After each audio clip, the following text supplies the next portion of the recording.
Olá amigos e irmãos, bem-vindos ao canal Elucidar. Não se esqueçam, deem um like, se inscrevam no canal, toque no sininho e toque também em todas para receberem todas as notificações. Se gostarem do conteúdo, compartilhem.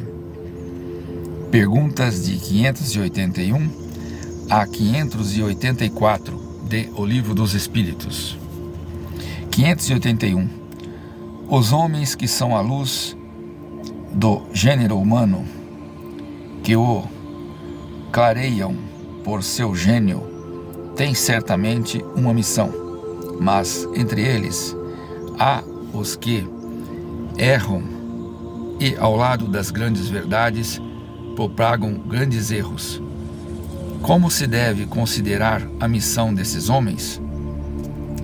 Como enganados por eles mesmos, estão abaixo da tarefa a que se propuseram.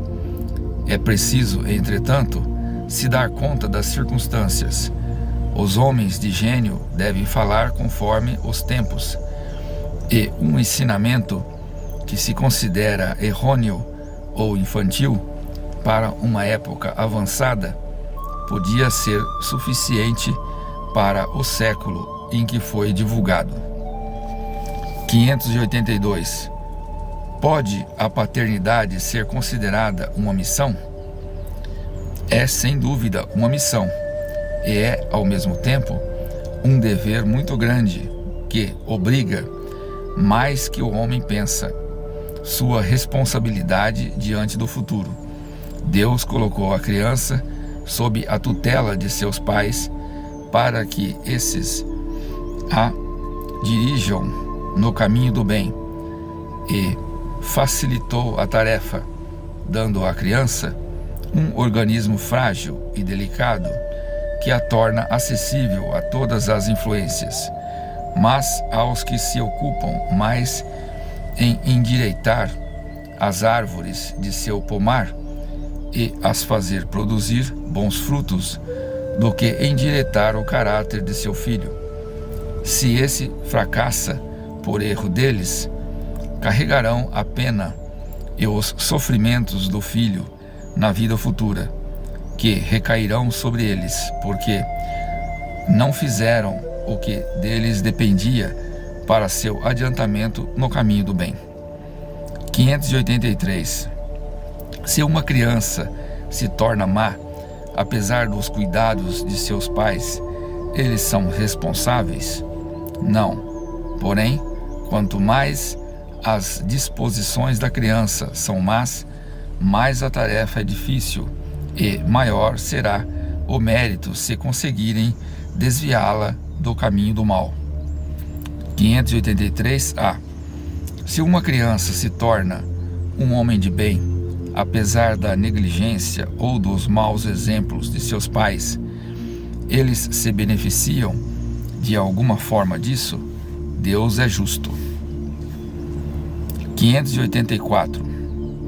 Qual pode ser a natureza da missão do conquistador que tem em vista apenas satisfazer sua ambição e, para atingir esse objetivo, não recua diante das calamidades que ocasiona? É, na maioria das vezes, apenas um instrumento de que Deus se serve para a realização de seus desígnios, e essas calamidades são algumas vezes um meio de fazer um povo avançar mais rapidamente. 584a. Aquele que é o instrumento dessas calamidades passageiras é estranho ao bem que pode resultar disso, uma vez que visava a um objetivo apenas pessoal. Apesar disso, se aproveitará desse bem? Cada um é recompensado de acordo com suas obras, o bem que quis fazer e a retidão de suas intenções. Os espíritos encarnados têm ocupações relacionadas à sua existência corporal. No estado de erraticidade, quando não estão encarnados,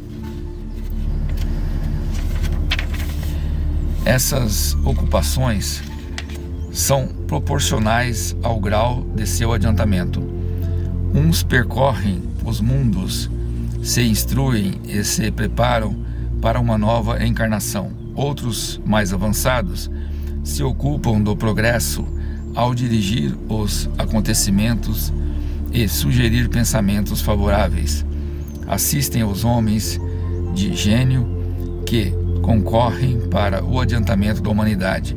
Outros encarnam com uma missão de progresso. Outros tomam sob sua proteção os indivíduos, as famílias, as reuniões, as cidades e os povos, dos quais são os anjos de guarda, os gênios protetores e os espíritos familiares. Outros, enfim, dirigem os fenômenos da natureza, de que são os agentes diretos. Os espíritos comuns se misturam às nossas ocupações e aos nossos divertimentos. Os espíritos imperfeitos permanecem em sofrimentos e angústias, até o momento em que Deus permita lhes proporcionar os meios de avançar. Se fazem o mal, é por despeito de ainda não poderem desfrutar do bem. Não se esqueçam, deem o like e se inscrevam no canal. Grande abraço.